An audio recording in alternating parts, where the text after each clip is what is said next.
Sabi nyo kasi doon sa inaatinan ninyo, lumalabas yan yun sa rapture. Talagang tama po yung sabi ko eh. Merong mga nagtuturo ng mali. Nakakatakot talaga yung ganon. Maliligaw ang isip ng tao. Sabay-sabay nating tunghayan ang sagot ni Brother Eli Soriano sa tanong, pagdating ng final judgment, ano ang role ng Diyos Ama? Sa ikalawang Pedro, 3:11-12, saan po ba ito tumutukoy? Kasi po naririnig ko po doon po sa inaatinan ko yung salitang rapture.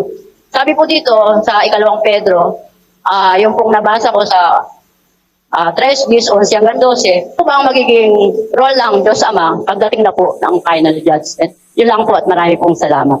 Kapatid, unang-una, wag ka pong magagalit, ano? Sabi nyo kasi doon sa inaatinan ninyo, lumalabas yan yun sa rapture.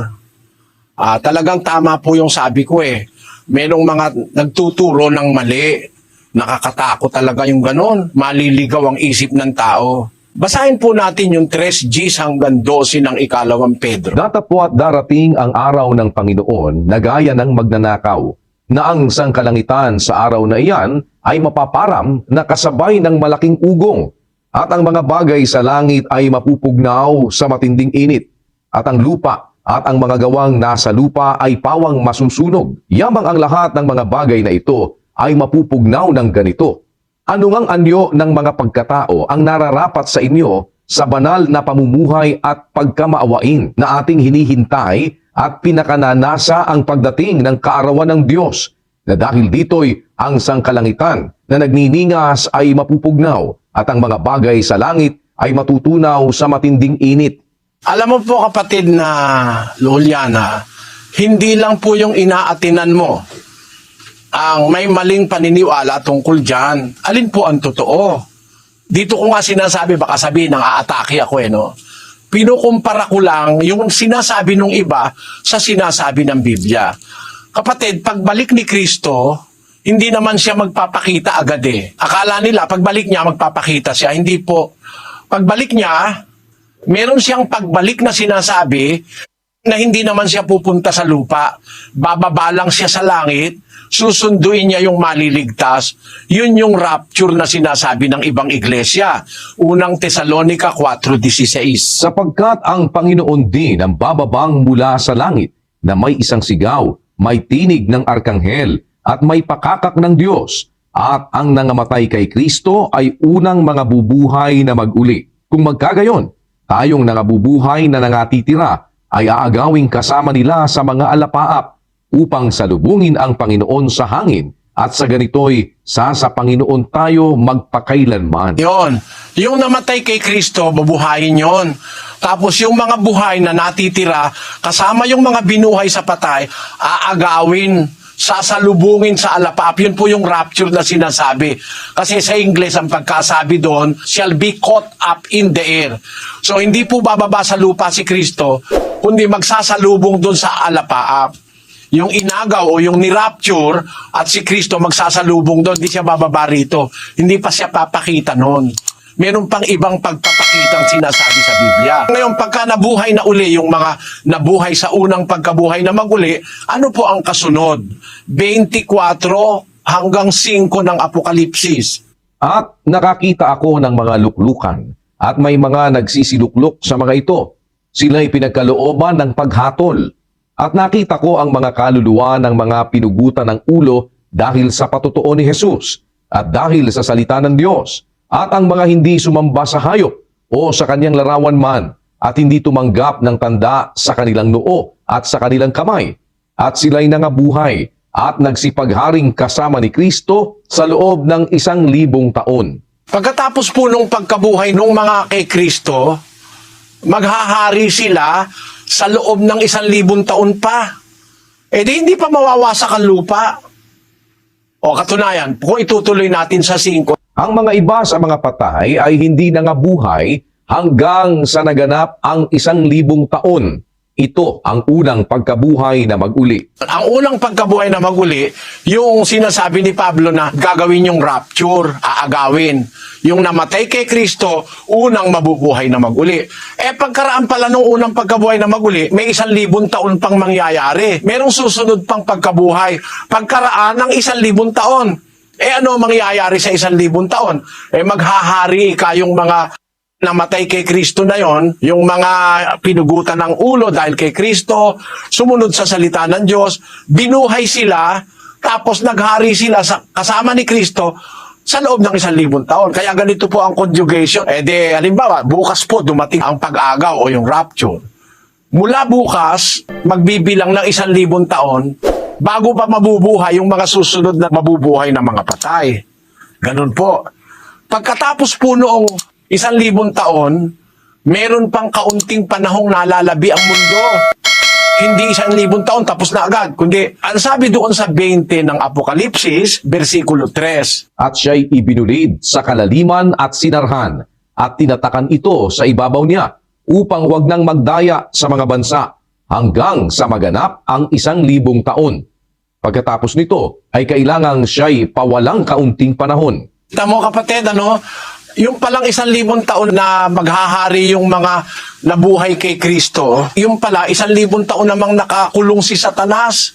Mabuti kung babasahin natin sa 1, no? At nakita ko ang isang anghel na nananaog mula sa langit, na may susi ng kalaliman at isang malaking tanikala sa kaniyang kamay. At sinunggaban niya ang dragon, ang matandang ahas, na siyang Diablo at Satanas, at ginapos na 1,000 taon, at siya'y ibinulid sa kalaliman at sinarhan, at tinatakan ito sa ibabaw niya, upang wag nang magdaya sa mga bansa, hanggang sa maganap ang 1,000 taon. Pagkatapos nito, ay kailangang siya'y pawalang kaunting panahon. Kaya yung po kapatid, yung sinasabi nyo rapture, yun yung pagkabuhay na mag-uli na unang pagkabuhay. Ang bubuhayin nyo namatay kay Kristo. Yun namang dadat ng buhay, aagawin kasama nung binuhay. Sasalubungin ni Kristo sa alapaap. Pagkatapos ng unang pagkabuhay, mag-uumpisa yung paghahari nung mga kay Kristo na binuhay at mga buhay na natitira, maghahari sila sa mundo sa 1,000 taon. Doon sa 1,000 taon na yon, nakakulong naman si Satanas. Pagkaraan ng 1,000 taon, mabubuhay uli yung ibang patay. At pagkaraan sa 1,000 taon, pawawalan si Satanas dun sa kanyang pagkakakulong na 1,000 taon. Dadayain niya ngayon ang mga bansa. Pagkakilalaga na siya sa bilangguan, dadayain niya ang mga bansa. Basahin natin uli yung 27 at saka natin ituloy kapatid na Daniel. At kung maganap na ang 1,000 taon, si Satanas ay kakalagan sa kanyang bilangguan at lalabas upang dumaya sa mga bansa na nasa 4 na sulok ng lupa, sa Gog at sa Magog, upang tipunin sila sa pagbabaka, na ang bilang nila ay gaya ng buhangin sa dagat. At nangagsipanhik sila sa kalaparan ng lupa, at kinubkob ang kampamento ng mga banal, at ang bayang iniibig, at bumaba ang apoy mula sa langit, at sila'y nasupok. At ang Diablo na dumaya sa kanila ay ibinulid sa dagat-dagatang apoy at asupre, na kinaroroonan din naman ng hayop at ng bulaang propeta, at sila'y pahihirapan araw at gabi, magpakailan-kailanman. At nakita ko ang isang malaking luklukang maputi, at ang nakalukluk doon, na sa kaniyang harapan, ang lupa at ang langit ay tumakas, at walang nasumpungang kalalagyan nila. At nakita ko ang mga patay, malalaki at maliliit, na nakakatayo sa harapan ng luklukan, at nangabuksan ang mga aklat, at nabuksan ang ibang aklat, na siyang aklat ng buhay. At ang mga patay ay hinatulan ayon sa mga bagay na nasusulat sa mga aklat, ayon sa kanilang mga gawa. Napakaliwanag kapatid na Juliana, po? Pagkaraan po ng 1,000 taon na nakakulong si Satanas, papawalan siya. Pagkaraan ng 1,000 taon, bubuhayin yung iba sa mga patay. Ang mga tao nun buhay na lahat, marami na. Wala nang hindi buhay. Bubuhayin na lahat Tapos, dadayain ni Satanas yung mga tao. Yung mga kasama niyang sasama sa kanya na madadaya niya, uulan ngayon ng apoy sa langit. Pagkalulusob na sila sa bayang banal, Yun yung tinatawag na gera ng Armahedon eh. Paglalaban ng masama't mabuti. Lulusobin nila yung kampamento ng mga banal. Uulan ngayon ng apoy sa langit. Ano? Ibubulid sila ngayon sa dagat-dagatang apoy. Pagkatapos, yung diablo na dumaya sa kanila, ay ibubulid din sa dagat-dagatang apoy. E di nakabulid na sila. Tapos, ang susunod, sabi ni Juan, nakakita ako ng luklukang maputi, a great white throne. Ang nakalukluk doon, sa harapan niya, tumakas ang langit at lupa at wala nang nasumpong ang kalalagyan nila. Ibig sabihin, yun na yung end ng langit at lupa. Mawawala na yung langit at lupa. Yun po yung sinasabi ni Pedro sa 3 Gs. Sabi niya dun sa 3 Gs, darating ang araw ng Panginoon gaya ng magnanakaw na ang sangkalangitan sa araw na yan mapaparam na kasabay ng malaking ugong. Ang mga bagay sa langit mapupugnaw sa matinding init. Ang lupa't ang gawang nasa lupa ay pawang masusunog. Yan na po yan. Pagka nasunog na yung lupa't langit, mababantad ngayon, marireveal yung Great White Throne. Alam mo po kasi kapatid, ganito dapat nating i-consider, ano kapatid na Juliana. Habang ang lupa ay naririto, hindi natin makikita ang langit, yung langit ng Diyos. 3 po kasi ang langit kapatid. Ewan ko lang kung naituro na sa inyo sa inyong relihiyon. Meron pong 3 langit sa 2 Korinto 12:2. Nakikilala ko ang isang tao kay Kristo na mayroon ng 14 na taon. Maging sa katawan ay 1 ko, o maging sa labas ng katawan ay 1 ko. Diyos ang nakaalam na inagaw hanggang sa 2 langit. Meron po tinatawag sa Biblia, 2 langit. Ano po yung 2 langit? Basahin natin sa 4. Na kung paanong siya'y inagaw sa paraiso at nakarinig ng mga salitang di masayod na hindi nararapat salitain ng tao. Yung po palang 2 langit, yun yung paraiso. Yun yung kaharian ni Kristo. Kaharian ng Diyos. Pero yung langit na una, 2, maaalis po yan para ma-reveal yung luklukan ng Diyos, yung Great White Throne. Kasi ganito, kapatid na Juliana, kung i-consider mo, no? Halimbawa, nandito ka sa South America. Halimbawa, araw ngayon, di ba? Dito sa amin, araw, dyan sa inyo, gabi. Pagka araw, nakikita ko halimbawa rito sa horizon, halimbawa, dumating si Kristo, makikita ko sa horizon si Kristo. Sa kabila, kayo hindi nyo makikita kasi parang bilog ang mundo kasi, yung kalahati, hindi makikita yung nandun sa kalahati. Kaya kailangan mawala ang langit at ang lupa, mawala, maklear, para mahayag yung Great White Throne. Ngayon, nung makawala na si Satanas, inaway niya yung kampamento ng mga banal, yung kanyang mga nadaya kasama niya. Uulan ng apoy ngayon, susupukin sila, dadalhin sila sa dagat-dagatang apoy. Mawawala na ngayon yung langit at saka yung lupa. Ano? Pagkatapos, ang mangyayari, mahahayag ngayon yung luklukan ng Diyos, yung paghukuman ng Diyos. Doon ngayon, yung lahat ng mga patay na nabuhay sa unang pagkabuhay, tapos sa 1,000 taon, mabubuhay naman yung mga patay na iba. Doon ngayon, yung mga patay na yun, nakita ni Juan, nakita ko ang mga patay, malalaki, maliliit, nakatayo sa harapan ng luklukan, nabuksan ng mga aklat, nabuksan ng ibang aklat, na siyang aklat ng buhay. At ang mga patay ay hinatulan ayon sa mga bagay na nasusulat sa mga aklat, ayon sa kanilang mga gawa. So, ang lalabas po, yan po ang last judgment. Kasi pagkatapos niyan, lahat ng mga masasama, dadalhin na doon sa dagat-dagatang apoy. Yun po yung sinasabi sa 2 Pedro. Magaganap yan sa last judgment, kung kailan ang langit pati lupa mawawala. Hindi po yan yung rapture. Kasi magaganap yan after 1,000 years pa yung rapture, yung sinasabing rapture, yung pag-agaw ng mga kay Kristo, pagkaraan nun, 1,000 taon pa Maghahari pa sila ng 1,000 taon. Tapos, ang mangyayari, pagkaraan 1,000 taon, saka lang magaganap na mahayag yung luklukan ng paghatol ng Diyos. Ngayon, kapatid, ang isa sa tanong mo, ano pa ang magiging role ng Diyos Ama pagdating ng final judgment? Alam mo kapatid, ganito yon.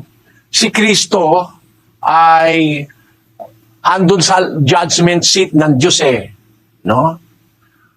Mamamagitan si Kristo ron. Mamamagitan siya. Yun yung sinasabi niya sa Mateo, na ang magkaila sa akin sa harap ng mga tao, ipagkakaila ko rin naman siya sa harapan ng aking ama pagdating ng paghuhukom. Ang tumanggap sa kanya, ang magpahayag sa kanya, ay ipipresenta naman niya sa ama sa araw ng paghuhukom. Dalawa ang mangyayari ron sa araw ng paghuhukom. May magtatamo ng tagumpay, meron namang mapapahiya. Ang mga mapapahiya, yung hindi tatanggapin ni Kristo. Kumbaga si Kristo, taga-presenta sa Ama.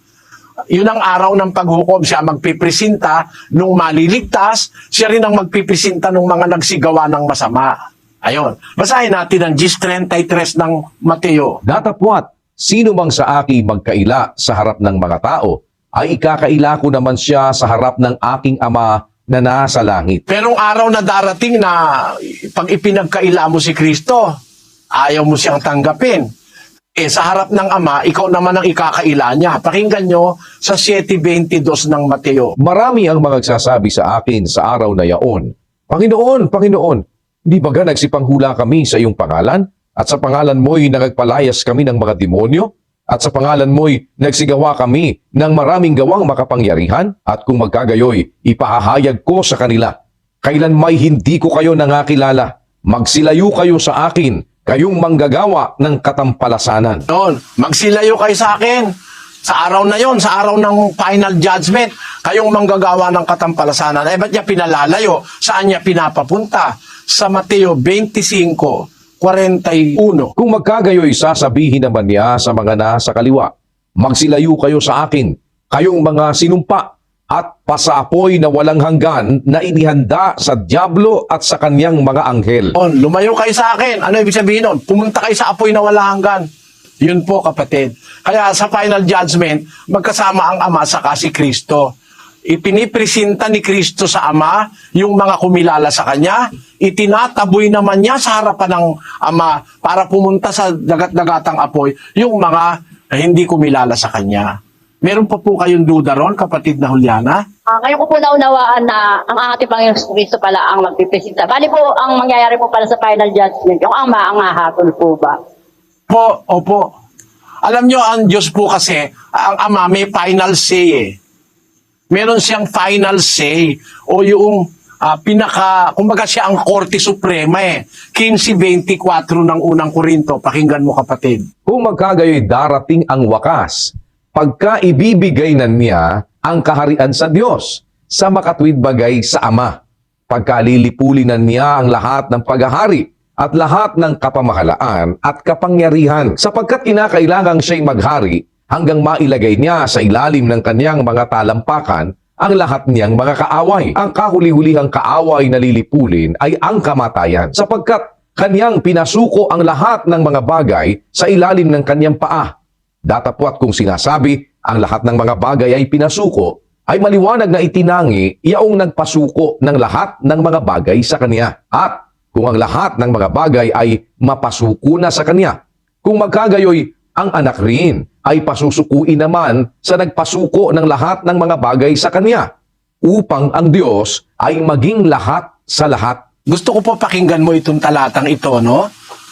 Kung ang lahat ng mga bagay ay mapasuko na sa Kanya, kung magkagayon, ang anak rin ay pasusukuin naman sa nagpasuko ng lahat ng bagay sa Kanya, upang ang Diyos ay maging lahat sa lahat. Maliwanag na pati ang anak submissive sa Ama doon sa panahon na yon ng final judgment. Kaya ang final judge ay ang Diyos, kapatid. Siya ang final judge na magdidesisyon sa lahat. Pwede siyang maawa, pwede siyang magpatawad mismo sa judgment day. 2:13 ng Santiago. Sapagkat ang paghuhukom ay walang awa doon sa hindi nagpakita ng awa. Ang awa ay lumuluwalhati laban sa paghuhukom. Maliwanag na maliwanag, sa paghuhukom, gagamit ang Diyos ng awa. Ang paghuhukom, walang awa doon sa hindi nagpakita ng awa. Sa isang panahon ng buhay mo, nakita ng Diyos na naging maawain ka. Ang awa ng Diyos lumuluwalhati sa paghuhukom. Ibig sabihin, kung naawa ka, pwedeng gumamit ang Diyos ng awa sa'yo, ayun, maaari kang makaligtas sa araw ng paghuhukom. Naintindihan mo po, kapatid na Juliana? Maraming salamat po, Brother Eddie. Tunay nga po na ipinahayag ng Diyos yung tunay na pag-unawa sa gabi ito. Glory to God po. Praise God.